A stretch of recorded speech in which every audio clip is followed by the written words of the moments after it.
Hello everybody, and welcome back to another video. In today's video, we'll be taking a look at the 2026 gubernatorial election in the state of California. This race is of interest to us, not necessarily because it's going to be super competitive, but because yesterday we got some important news here. Kamala Harris, the Democratic nominee for president last year and former vice president, is seriously considering a run for governor of her home state. Now, this would be highly significant for a few reasons, but before we get into this video and talking about whether it's going to happen, what it would look like, what it would entail, please subscribe to the channel and please like the video. It helps me out, especially during times like these where there's not a major election going on, helps the channel grow, and helps other people see the same type of content. So with that, let's talk about it. Again, there are a litany of sources that are reporting on this. I pulled up Politico just to show you, but all you have to know is this. Former Vice President Kamala Harris is seriously considering a run for governor of California, and she's given herself until the end of the summer to decide on whether or not she will do it. Now, I am of the opinion that Kamala Harris is actually very likely to run for governor of California. Now, this is for a few reasons, right? First of all, very rarely will politicians say that they're seriously considering doing something and then not do it. 80% of the time, that means they're going to do it. The analogy I like is like before a big playoff game when someone's questionable, usually they play. Usually they're going to end up playing. And this is to me a sign that Harris is likely to run. Again, I don't think that she would even admit that she was considering it if she wasn't actually strongly leaning towards it for a couple of reasons. Firstly, just because again, she just ran for president. I think she was very tired. So the fact that she is going out and saying, look, I will maybe do this, right? That is certainly a sign that this is not only on her mind, but a thing that she's actually likely to do. And secondly, what I think is interesting to note here is that Kamala Harris, I think it's to her advantage if she does want to run that she do this, right? California is a big blue state. There are a lot of Democrats there who would love to be the governor.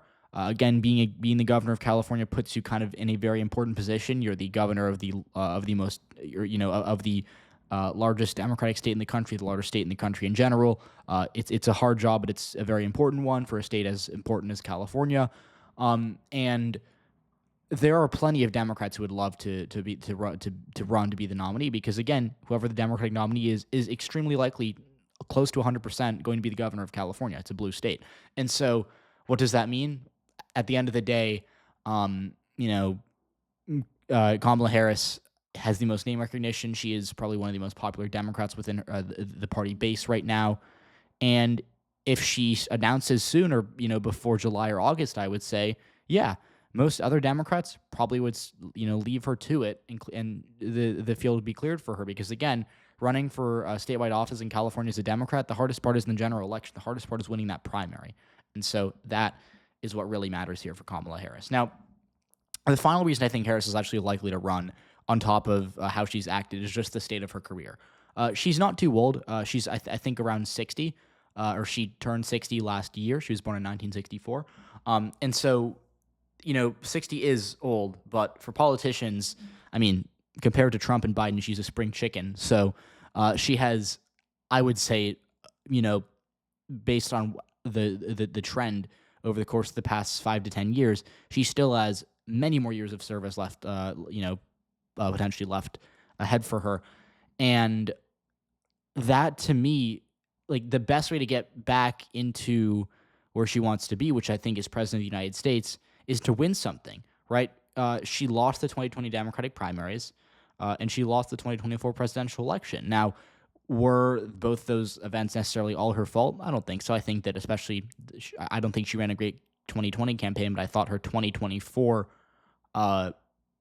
presidential campaign was certainly not bad, right? I think all things considered, given what we know now, she's not the one to blame for Democrats losing in 2024, even if she didn't run a perfect campaign, right? But she has to win something, right? She can't just keep losing and expect to win the presidency. She has to get momentum back.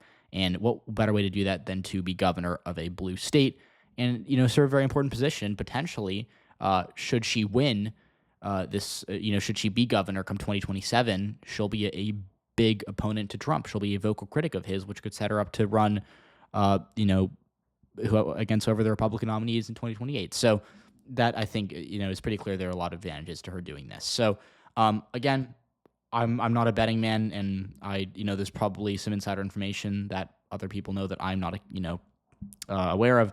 But I think it's I think there's a greater than 75% chance she runs for this, just to offer a prediction. So let's talk about California, which I'm very happy to do because we don't usually talk about California. It's a blue state. We do talk a lot about the House races here because there are a number of competitive House races every year in California, and there will be in 2026, so stay tuned for that.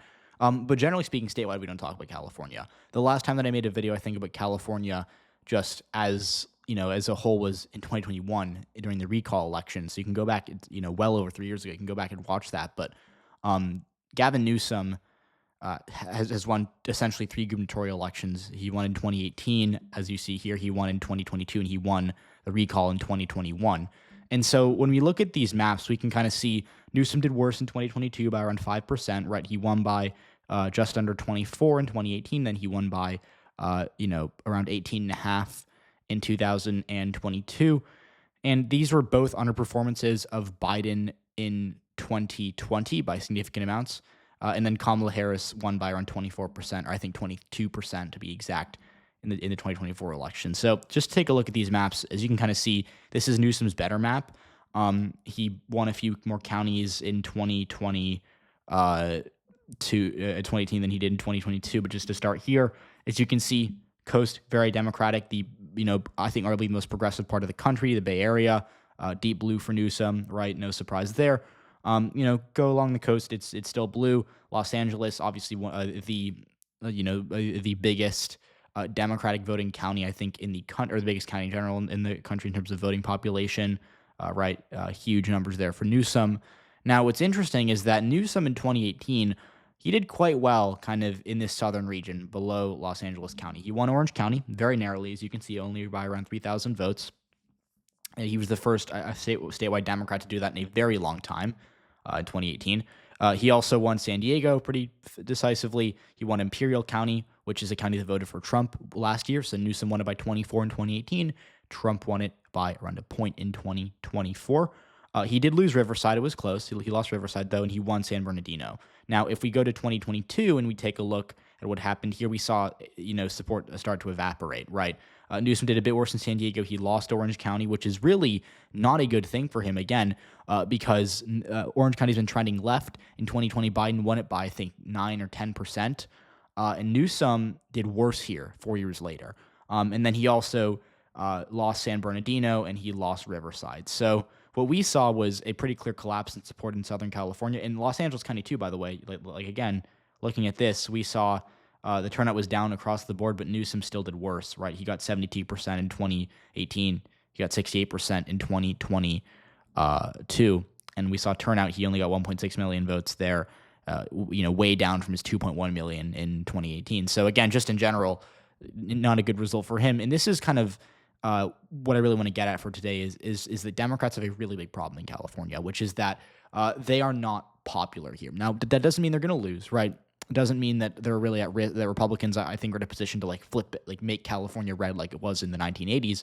But I do think that there are a lot of voters, some of whom have switched to the Republicans, some of who are still voting for Democrats, who are unhappy with Democratic governance in California, right? And the Republicans, I think, have been effective, especially recently, in targeting Democrats, saying, look, these cities, they have crime problems, especially California, like San Francisco, Los Angeles, they have huge homelessness problems. On top of them not being safe, they're not business friendly. There's fewer job opportunities there. Everyone's moving to Texas or Florida or North Carolina or Georgia, right? You name it. And I think that there's, obviously a lot of that is political, rhetoric, we're better. But behind behind most statements like that, there is some truth, right? California cities have had crime problems. That is true. Especially San Francisco and Los Angeles, huge homelessness problem. Democrats right now are not popular on the crime issue, and they're not perceived as being effective governors or, being good at governing these big cities. And California is the blue state in the country that's had essentially, again, the connotation here is bad, but literally, kind of like one-party rule since 2010.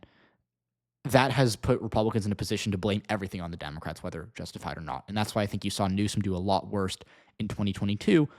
because people were, fed up, right? And the same thing kind of happens in Republican states. Like in 2023 Mississippi, we saw a Democrat literally almost win that governorship, Brandon Presley, because the Republican governor wasn't very popular. So people are willing to punish like people or politicians from their own party locally. They're less willing to do that in federal races because the stakes are higher. But yes, people will protest their own party in local elections. And so Kamala Harris, I think, saw the impacts of this in 2024, where turnout in Democratic areas, even in California, which isn't a swing state, but in Los Angeles County, way down. She didn't do that well in San Francisco, didn't do that well in San Diego. Even go to southern parts of the Bay Area, especially areas that were heavily Asian or Hispanic. We saw pretty big swings towards Trump, like in San Jose, for example. So we saw California, Democrats were punished all across the board, and that included Kamala Harris. It didn't cost her California, obviously, but it did cost her in, a lot of other areas, right? Like New Jersey, for example.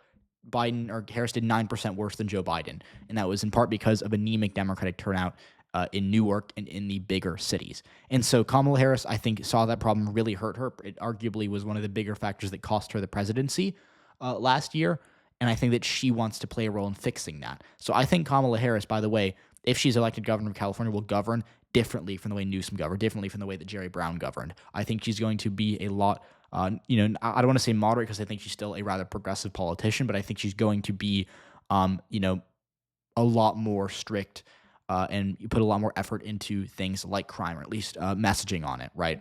Or like the homeless problem in San Francisco and Los Angeles. Another issue is housing, especially in cities like San Francisco, which are more affluent.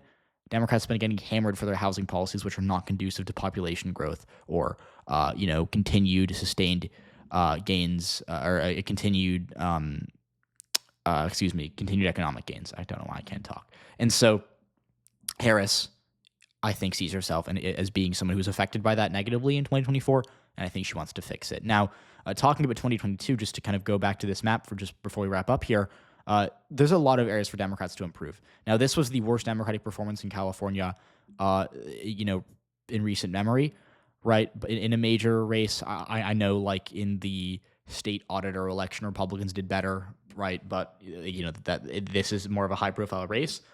Harris, I think, will outperform Newsom if she gets the nomination. I think Democrats actually would be, smart to nominate her in California because a big reason that Democrats still care about California in any election is because of those House races, and in midterms, turnout goes down. Right, a great way to address that turnout.